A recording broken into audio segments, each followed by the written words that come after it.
طبعا موضوع مشاركة النادي الاهلي في كاس العالم للاندية القادم عامل لغط وعامل دوشة كبيرة جدا سواء في مصر او حتى في المغرب. ناس مش عاجبها القرار بتاع الفيفا، وانا بصراحة مستغرب. يعني هل مثلا القرار ده متفصل مخصوص عشان النادي الاهلي يشارك في البطولة؟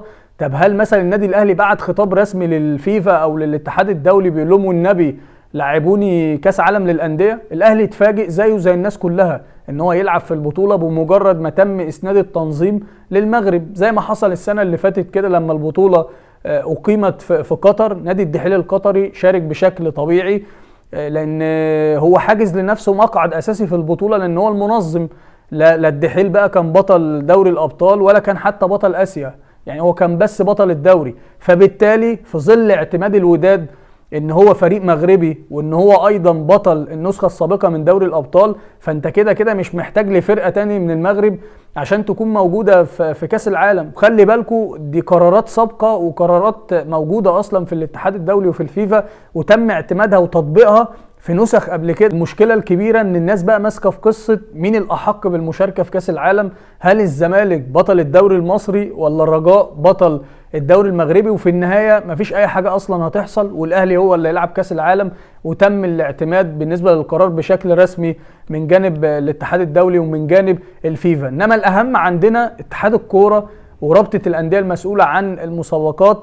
ايه اللي هيحصل الفتره اللي جايه؟ انت تعرف تلعب دوري منتظم في ظل ان عندك اكتر من فرقه بتلعب في اكتر من بطوله؟ انت بتلعب دوري وبتلعب كاس وعندك فيوتشر وبيراميدز بيلعبوا كونفدراليه وعندك اهلي وزمالك بيلعبوا دوري مجموعات في دوري الابطال، وعندك منتخب مصر عنده اجنده دوليه وتصفيات كاس افريقيا 2023. اول ماتش بالنسبه له هيكون في شهر مارس القادم، بجانب ان النادي الاهلي هيلعب كاس عالم انديه.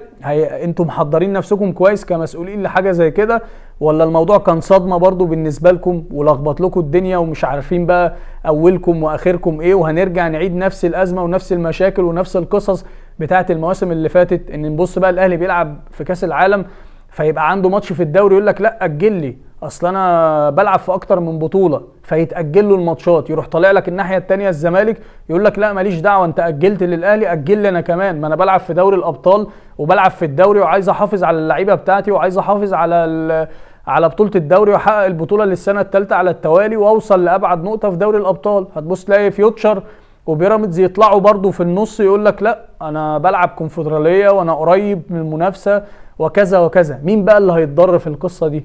منتخب مصر هو اللي هيتظلم، هو اللي مش هيعرف يعمل معسكرات، هو اللي مش هيبقى عنده دوري قوي يختار منه اللعيبه ويعد اللعيبه من خلاله بشكل كويس عشان يعرف يلعب في التصفيات. وفي الاخر هنبص نلاقي نفسنا بنحكم على روي فيتوريا وبنظلم الراجل، وبعد شهرين ثلاثه بنطالب ان هو يمشي.